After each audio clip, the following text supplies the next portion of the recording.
Hey everybody, welcome to the Sharp Tongue Podcast. I'm your girl, Jessimae Peluso. How you living, how you living, how you living? I hope you're having a great day. Thank you for listening to the podcast yet again, another week in your ear. If you wouldn't mind, if it's not too much to ask, go leave us a review. Rate and review us. Do it right now while you're listening. Go to the Apple iTunes, leave us a review. Let us know how you feel about the podcast. It helps us out so much.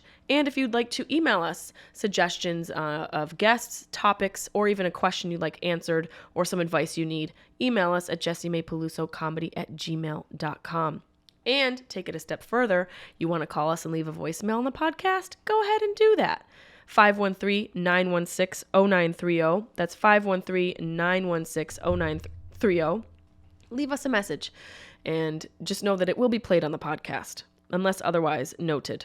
I'm on the road as well. I'm going to be in Chicago this coming weekend, November 17th and 18th with my girl Carly Aquilino. We will be at the Zanies Chicago and Rosemont Zanies as well. I will be at the Albany Funny Bone the weekend after Thanksgiving. I believe that's November 25th and 26th.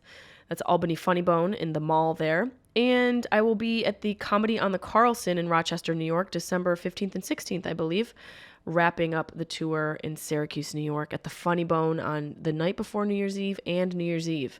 All tickets can be purchased at jessimae.com. And if you'd like to watch the podcast, that's available on my YouTube page. Go to youtube.com/JessimaePeluso to watch, listen, and learn, and maybe laugh. That's all we can hope for in this life, and I hope this episode does that and more. We're going OG again. It's just your girl, Jessimae Peluso. I'm here to talk about what I've experienced this past week, doing a little bit of touring, and some revelations I've had about myself. So I hope you enjoy this week's episode of the Sharp Tongue Podcast with the one, the only, Jessimae Peluso.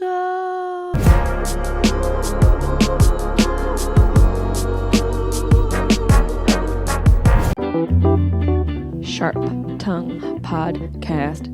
Beep, beep, beep, beep, beep. You're listening to the Sharp Tongue Podcast. I'm your host, Jessimae Peluso. It's a personal look. Well, it's not really a look because it's a podcast. I'm already fucking this up. This is kind of like a verbal comedy diary, a deep look into the crevices of my mind. It's gonna get dirty. You might cry. You'll probably laugh. Hopefully you'll laugh. The whole point is for you to laugh, but you also might cry. I talk about my family. I talk about farts. I talk about love, loss, comedy, how hard it is to make it in this biz. I'm a fucking professional. Each week it's something different. Sometimes I have a guest host. Sometimes it's gonna be a movie companion episode. Sometimes I just ramble about the bullshit I dealt with the week before. You never know what you're gonna get. It's raw, uncut, and funny. It's me. Hey everybody. I hope you can hear me. I hope this is working. I am trying a different platform. Zoom, not new, only different for us because it's more consistent, it feels. It doesn't cause as many issues. Anywho, you don't need to know that. Hi, everybody. What's going on? I am dealing with a little cold, so the only way to really start this podcast is to inform you that I am on cold medicine and psilocybin. Really, the Lord's medicine, if you will. Trying to combat travel amoebas that have infiltrated my system. Very rude. Rude as all get out. I'm smoking a Baby Jeter Maui Wowie, oil-soaked rolled in Kiev. You're welcome. Let's get this party started. I am fresh off of going to New Orleans, and I went to Portsmouth, New Hampshire. A lot happened. One, I picked up plain amoebas along the way. I don't think I'm necessarily sick. I think I am run down. I also am a person who gets regional allergies. Well, that's got to be a thing too, right? To travel and to go into a different region. Of course, you are infiltrated with that area's flora and fauna that fucks up your olfactory. Cat dander that's flying through the air from all the cat ladies that live nearby, and all the ragweed and dust and pollen that your body's not used to. So I'm sure regional allergies are a thing. What we're talking about here are seasonal allergies. I get them this time of year. It's a part of my genetic makeup. And I'm sure you guys have listened to podcasts in the past around this time of year. I would be interested if anybody could dig those up. You could tell me episode numbers were around this time of year, the fall season. I'm complaining about regional allergies. That's neither here nor there. Shout out to all my regional allergy babies. Hope you're surviving. Hope you're getting your ginkgo bilobas and your vitamin C. And your liquid death. Not sponsoring the podcast, although they should. Who am I to tell someone what to do, when to do? But you should. This podcast deserves it. I have a roll of toilet paper nearby because I didn't read the fine print on the tissue that I bought. I bought a 3-pack of cubed tissues. I like a cubed tissue box. I don't want the long, flat one. It takes up too much space. It looks too, like, if you have a long, flat tissue box in your house, I also assume there's a hospital bed. I'm not here knocking anybody's ailments or what people are going through, but it looks like a hospital in my mind. I want it cubed. I want my illness to be contained. I don't want it to be spread out. So I like a cubed box of tissues. Unbeknownst to me, this box of tissues had Puffs Plus soaked in to the sheets of tissues. Who wants that? I don't want my nose to be soaked with Vicks Vapor Rub soaked tissues. All of my cilias in my nostrils have been burnt to shit from these tissues. Especially when you don't know. If you take a blow, unbeknownst to you, on a Puffs Plus Vicks Vapor Rub, third time's a charm, Vicks Vapor Rub soaked sheet of tissue, you take a blast of that through your nostril, I would put a bet that none of your cilias are going to be left. None of your nose hairs are going to be left. They're going to be burnt to shit, burnt to a crisp. Call the fire department. Maybe that's a good way to call the fire department. It's not necessarily a fire, but it feels like one. What if something feels like a fire? Like an emotional burn. Can you still call the fire department? Asking for a friend. So I went through that a couple times. It took me a couple times to learn my lesson. That's who I am. I'm the person that when I get burned once on the stove, it's not enough. I need a couple burns to learn. Sometimes we need a couple burns to learn. We don't get it the first time. Fool me once. Shame on you. Burn me a second time. I'm a dumb bitch. That's the philosophy. So I took a couple blasts with these Puffs Plus tissues and fucking A. It blew me back to my childhood. I was transported back to a time when I was 8 and sick in bed. And my mom used to put an inch thick of Vicks Vapor Rub on my chest. Did anyone check to see if that was safe? Was anyone looking into the ingredients? How would we do it? With a farmer's almanac? How would anyone check these ingredients? Now we have apps for it, but what were moms doing? Just trusting companies willy-nilly, putting a thick of this minty menthol balm on their children's chest and hoping for the best? Fuck, we really threw caution to the wind. Thank God for Google, but then again, even though we have Google and the accessibility to information, not all the information is valid, so we're right back where we started. Maybe even worse off, because now we've got a whole generation of people who think they know everything, and it's based on fake news. Fake news. That Vicks Vapor Rub is fake fucking news. Well, I am fully expecting to not get any worse. I'm putting that out there. Excuse me while I breathe in what's left. And I gotta tell you, I know that my nose hairs are burnt because when I take a sniff in, it feels like the ocean breeze is going straight through my skull. It feels like it is the coolest breeze, and I can feel it on every inch of the inside of my nose. Every fucking inch is getting a cold blast. You know, when you you ever shave and go for a jog? The wind hits different. On your fresh skin, it feels, you can feel every pore being infiltrated by air. How many times can I say infiltrated? So that's neither here nor there. I am planning to make a full recovery. That is my goal. I'm planning to not succumb to the flight amoebas that have entered my body. I'm depending on my body to fight it all off. And I do think after a couple years of us being in quarantine, we're more susceptible. We're susceptible to all the stuff that's out there.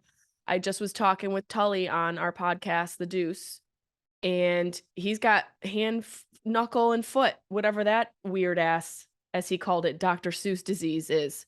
Eye, ear, nose, throat, and ankle. That weird thing. We couldn't come up with a better name for that.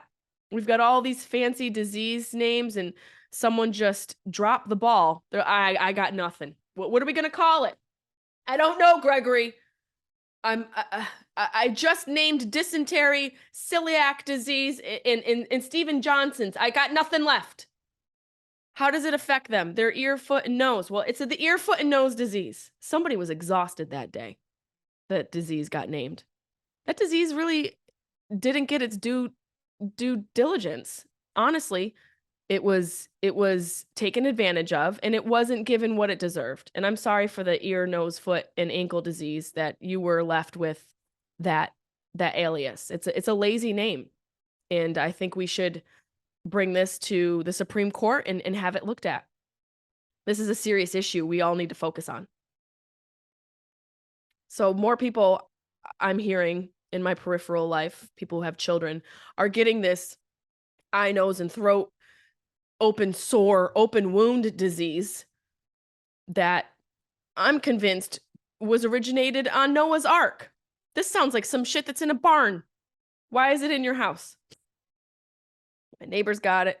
Mike Tully's got it. And I'm don't touch me. No one come near me. I don't even want to make you laugh if you've got that shit going on. And I think these diseases have become emboldened during a time when human beings have sort of been hibernating in a sense because of quarantine. We've been home. We haven't been out as much, therefore not exposed as much to all of these different bacteria that we're used to. And to the point of what I made on The Deuce, people are also over sterilizing themselves. So not only are we getting rid of the bad bacteria on our body, we're also eliminating the good bacteria so that when we go back out into the world, these diseases that have sort of had a renewal, like they're going out on some Motown tour.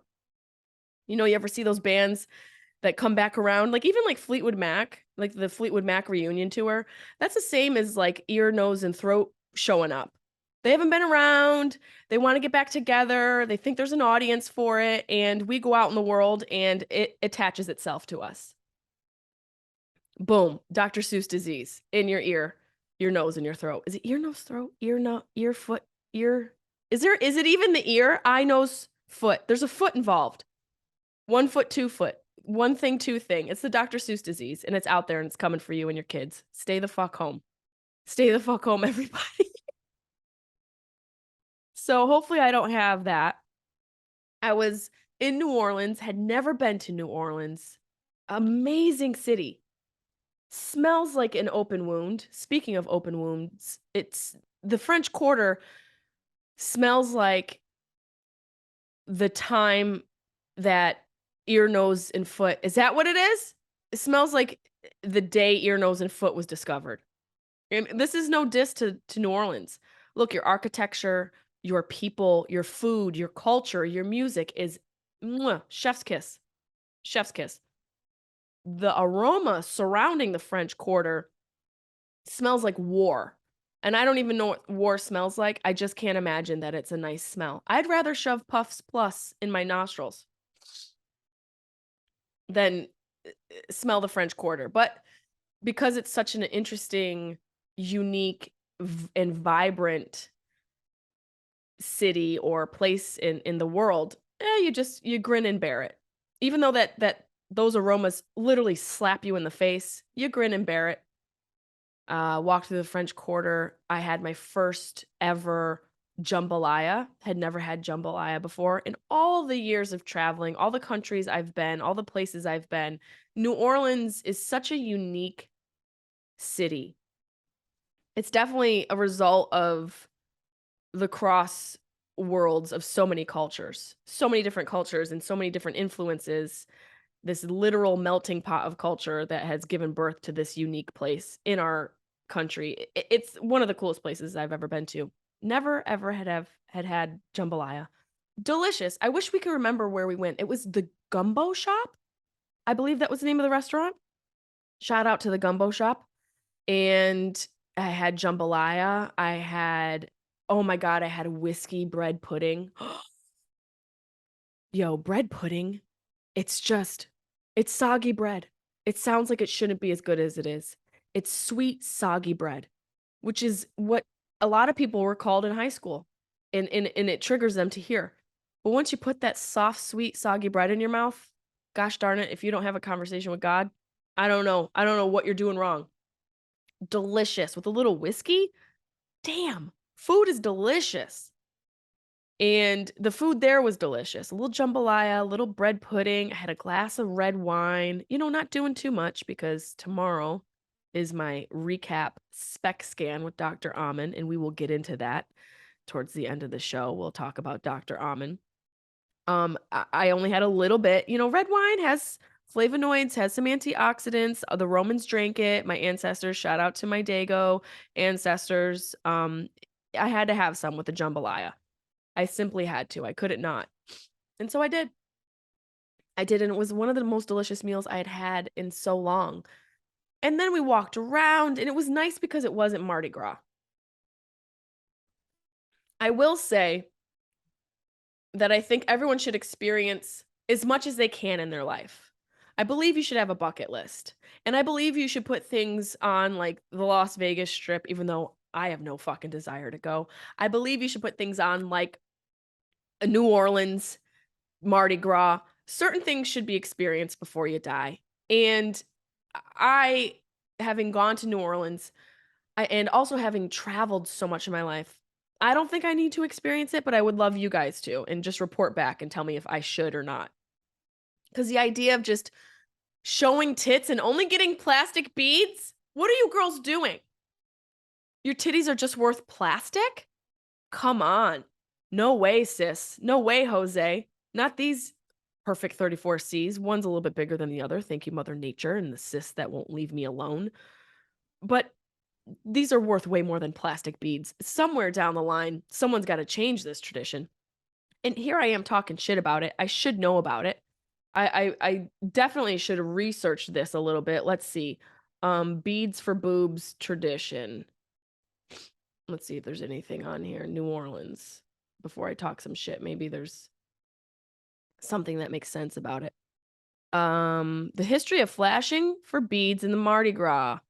Beads have been a part of the Mardi Gras celebrations in New Orleans since 1890s. That's insane. When a carnival king first threw fake jewelry to his clothed subjects. But flashing for beads didn't begin till the 1970s. Makes sense. Sexual revolution, all the drugs. Dr. Wesley Shrum, a professor at sociology at Louisiana State University, published his research into ritual disrobement at Mardi Gras in 1996. He discovered that flashing for beads during Mardi Gras began in the French Quarter in the mid-1970s when a nudist group decided to try to get passerbyers to flash them. A grown-up version of I'll show you mine if you show me yours. Soon, nudists began enticing would-be flashers with the promise of beads as a reward. By the 1980s, it'd become common for both men and women to flash their boobs, butts, and sometimes genitals for beads on Bourbon Street during Mardi Gras. In fact, flashing the beads was so ubiquitous, it's such a tough word. By the time Dr. Shrum attended his first Mardi Gras in 1983, it was so common that when I tried to find out when all this started, people said, oh, it's been going on forever. It's just a Mardi Gras tradition. It started a long time ago. Well, it started a long time ago. It was only about 4 or 5 years. So this just came about from nudists. See the power of influence? This is not even anything that's rooted in something special. So I am correct in saying, step up your game. You're only going to give me plastic beads. Not for these titties. That's why I would be the worst Mardi Gras attendee ever. I would just be flipping the bird. There's no part of me that's doing that. By the way, OnlyFans. Hello. That there's the standard. Not that I would ever do OnlyFans, but it sounds like lonely fans if you're out there flashing your boobs at Mardi Gras for plastic beads. No judgment, but all judgment, you know? So I was happy that it wasn't Mardi Gras because I was actually able to traverse the city, second time I've used that word in this podcast, and enjoy it and really take in the beautiful architecture. The architecture is so beautiful. Found my favorite part of it, dormer windows, which are these half dome windows that sit on top of the buildings. I learned about the shotgun houses, which are referred to that because of the style of the home. If you open the front door, you can shoot, they would say you could shoot a shotgun and go through straight through the house, which is such a fucked up way to describe a house. I don't want a shotgun anywhere near my house unless it's mine. So hopefully no one's gonna shoot through my house. But they had these just beautiful shutters and their gallery slash patio style cast iron around the buildings. There's a difference between a patio and a gallery. The gallery is the one that has more of like the cast iron and encompasses the entirety of the outside. So beautiful. But the smell, you'd just be looking at this architecture and then get punched in your face by dysentery piss, and they will not be at Coachella this year. I hate to tell it. I hate to tell you that. I hate to tell you they won't be at Coachella. It was an amalgamation of the most amazing architecture mixed with the most disgusting smells and the most delicious food. It is an insult to all of your senses in the best and worst ways. And a lot of places are like that. I kind of feel like the desert can be like that. It's very rough, rugged. I feel like Vegas can be like that. I feel like traveling overseas obviously can be like that. It's this amalgamation of an attack on your senses that makes the experience so unique to that specific area. I went to, it was a DuPont Cafe, Demon, Cafe Demon. I had the beignets with the coffee. Woo! Girl, you know I don't eat that stuff. Chef's kiss. The fried dough, unlike any other fried dough I'd ever had, with a cup of coffee. Fuck. So good. So delicious. Not nutritious. Sometimes you gotta break the rules in order to have a once in a lifetime experience. If I'm gonna go to a place, I want the food the place is known for. And I knew about the muffalata sandwich from my brother-in-law. My sister and him went to my sister and he went and traveled to New Orleans last year, and he loved the muffalata sandwich so much he made it for us back in Syracuse. And I had enjoyed it so much, which is unlike me because I don't eat deli meats. I don't eat that processed type of meat. But again, sometimes you have to make concessions, and I hope it doesn't show up on my fucking brain scan tomorrow. I hope these concessions haven't parked themselves inside of my brain cavity, only to be discovered by the great psychiatrist, Dr. Daniel Amen.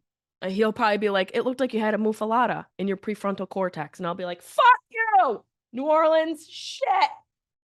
It got me again. There seems to be a beignet in your pineal gland. Son of a bitch. Son of a bitch. But the muffalata sandwich was delicious. We actually had that at the Muffalata Cafe. I know we went to the gumbo shop. We went to the Muffalata Cafe. We walked around the French Quarter. This city was just so unique. And then, I'm a big fan of music and live music. So we stumbled upon this adorable little French cafe that had a live brass, traditional New Orleans brass and jazz band. And it was delightful. I felt like I was transported back in time. The music's almost comical. That style of music. It has so much personality, and it's so fun to watch each of the different musicians have their own moment and bring something special to the song, and it's also fun to watch Americans air jazz things, air jazz instruments. What are you doing? You look like you're checking a bull's testicles. This isn't an instrument. I don't know what you're not playing the saxophone. You're playing you're playing the farmer inseminating a cow, not a cow, a bull. Bull's nuts, not cow's nuts. Cows don't have nuts. I understand the female male separation there, but you get what I'm saying. You catch my drift. Just people who think that it's so awkward to watch. Stop miming instruments you don't play. Just enjoy the music. It's not about you. It's about the brass band right now. It was it was a magical experience. I loved it. And I was walking down the street smoking a joint, trying to blend in as much as possible because there are a lot of street hecklers trying to sell you, trying to buy your soul, trying to steal from you. It is an interesting place. I would say New Orleans is not for the weary of heart. If you travel to New Orleans, you better be street smart. Excuse me, sorry. You better be street smart. You better be savvy. You better not have your Louis Vuitton on, and you better respect the culture because it's an aggressive city. It's an aggressive culture. It's an aggressive experience, not in a negative way. Again, I've traveled to so many different places. This was such an interesting it had such an interesting effect on my senses. My senses were rocked. Maybe that's what's going on. New Orleans is coming out of my skull right now. But and it makes me wonder, do some people deserve to be scammed because they're so ignorant? I get ignorance is bliss, but at some point, isn't ignorance a responsibility of your own? Because at some point, ignorant people get taken advantage of. And can you really blame the person taking advantage of the other person? I don't know if you can. That's a cause and effect situation. If there's no one to be taken advantage of, no one's going to be taken advantage of. People leave themselves susceptible. It's up to you to educate yourself about the area you're going into. And you can't go in, I'm sorry, you can't go in assuming everyone's kind. You can't go in assuming everyone's looking out for you or wants the best for you. And as much as we want to say the opposite is true, it's the one that keeps you alive and the one that keeps your wallet on your body is what I'll say. You know, I lived in ghetto areas for the better part of my life in New York City and, you know, even parts of Los Angeles are not that safe. I've been fortunate enough to not live in those areas, but I'm still traversing, third time, those areas. And I'll tell you, you've got to keep your head on a swivel. Ignorance isn't bliss when it comes to travel. So just keep yourself smart or deserve to get scammed because you chose to not educate yourself and you chose to see the good in people. Well, if you see the good in people, they're going to see the wallet in your pocket into their pocket. So, you know, tread lightly when you travel is all I got to say. I talked a little bit about Arizona before, but I wanted to tell the story. I don't know if I did last week, but Kalia almost crapped her pants on a hike. Did we talk about that? If we didn't, we can touch it real quick. Her and I went and had breakfast. We had a couple egg and cheese bagels and some coffee. She had hot chocolate because she's a child. This girl drinks hot chocolate like she's Willy Wonka in the Chocolate Factory. And we went on a hike. Not too tough of one. You know, my dogs are a little bit older. Carlin can't really handle the height, and the terrain of Arizona is a little rough. The rocks, you know, it's not like a soft pebble. It's a bunch of jagged rocks on it's a jagged little rock on his foot. That was an Alanis Morissette reference. So it wasn't the easiest to climb through and climb over. And I look back and Kalia's in the back and her skin color changed.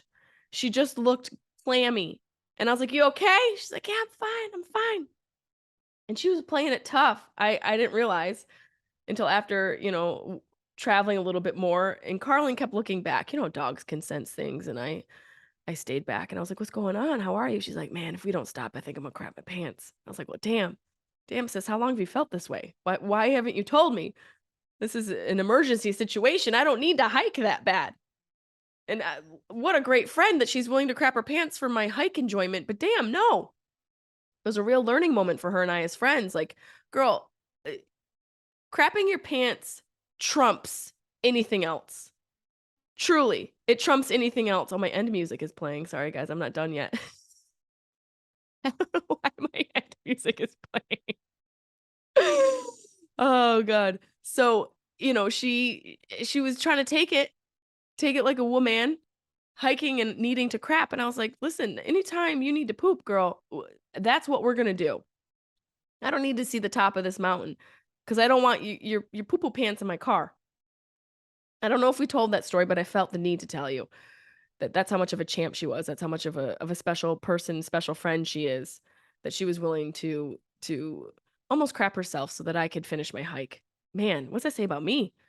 I gotta soften my resolve and soften my approach to people. Maybe I'm too harsh. Maybe she thought she couldn't open up to me. That makes me feel bad. That makes me feel reassess how I am. So, Dr. Daniel Amen, I am getting my brain scan rechecked, rescanned. It's been over a year, and I'm excited and nervous, definitely trepidatious about the experience. We will be recording and going over the results of my brain scan immediately after the scan, and he has time to look at it. It's the SPEC scan, the single photon emitted computed topography, I think topography or tomography scan, which takes a look at your brain and where the activity is happening and where the activity isn't happening. And last time, you guys can go on my Instagram feed. If you scroll down, you can see the first time that I had my brain scanned and see the results. We posted some videos, and I'll post some throwback videos this week so you can see some of those clips and get a little bit of the information about the scan. But basically, he'll be able to tell what chambers of my brain are active and which parts are sleepy. And last time I had a lot of sleepiness in my prefrontal cortex, which is indicative of a lot of things. It indicates a lot of things. It indicates what he discovered, a certain level of depression. He said, I can literally see your depression, which gave me the freedom to admit that I was depressed going through the loss of my dad and now the illness and loss of my mother. Having some data gave me the freedom to feel it emotionally, which is just the type of person I am. I'm a detail-oriented person, and I thrive off of hard facts and hard evidence, even when it comes to something as sometimes unequatable or non-equatable as emotions. I don't know if that's a word, but emotions aren't something that can really be quantified. So for me to have an experience quantified and backed by science and data was very relieving. So I'm interested to see what epiphanies are discovered from this next scan. I'm a little nervous, but you guys know I'm coming off of sober October. I barely drank in New Orleans. I barely drank in New Hampshire. So I'm interested to see how the brain has adjusted, if at all, and what sort of revelations Dr. Daniel Amen is going to discover from the scan and what I'm going to learn about myself. Because there's always something to learn. And I think that having access to such an amazing doctor and also amazing procedure that so many people don't have access to makes me feel very grateful. And having the information that allows me to have freedom and the freedom in the luxury of healing, because sometimes healing is a luxury because it comes at the heels of having access and resources that a lot of people don't have access to. So I'm really grateful for this experience and looking forward to see what we discover about myself. And speaking of discoveries, why don't we get into a little segment that we haven't done in a hot minute that I like to call Carpe DMs. We shall leave these men unnamed. I'm not trying to swoon you or anything, but I have to say you have the most attractive personality and looks I've seen. Keep doing you. Oh man, thank you. That is a great non-sexual, non-salacious DM slide. Very, very classy. And I appreciate that. And you're not wrong. And it still feels like you're trying to swoon me. A little bit of reverse psychology there. I appreciate it. I respect it.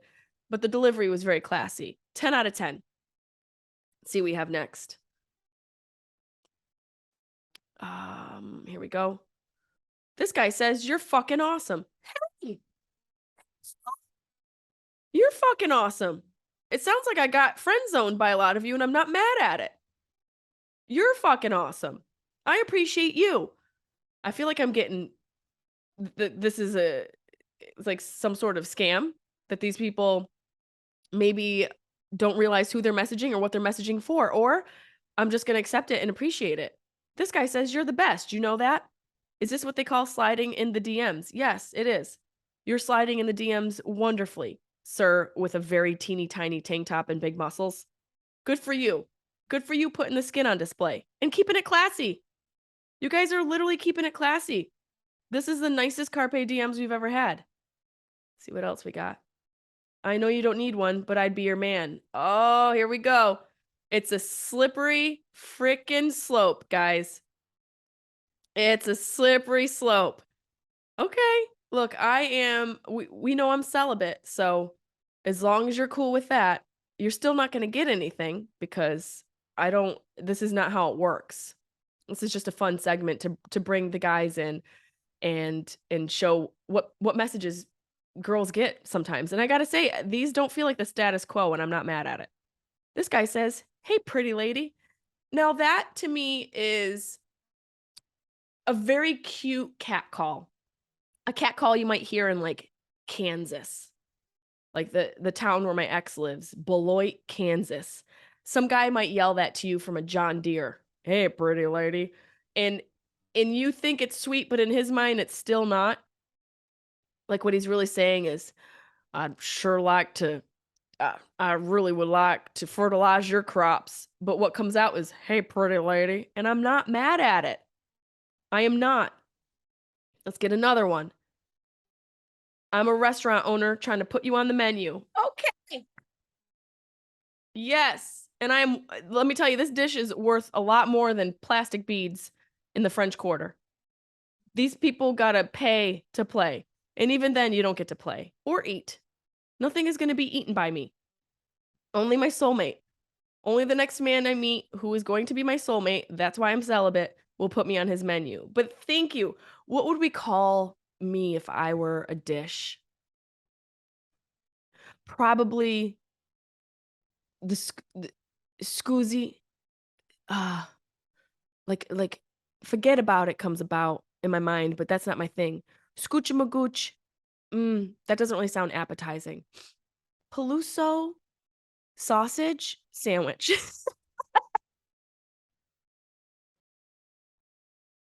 If you guys would like to slide in my DMs, try and keep it cute. We also have Dr. Peluso that might still be up on my story, but that's Sundays and Mondays if you want to get to my Instagram story and get some advice from me. Yours truly, Dr. Peluso. That's on my Instagram page. And shows coming up this weekend. I'm going to be in Chicago at Chicago Zanies with Carly, November 17th and 18th. And then I'm going to be in Albany at the Albany Funny Bone the weekend after Thanksgiving. Also, December,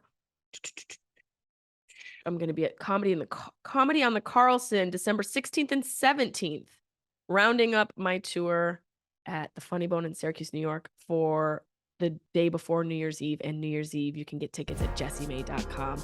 Fucking love you guys. Thank you so much for listening and keep it real.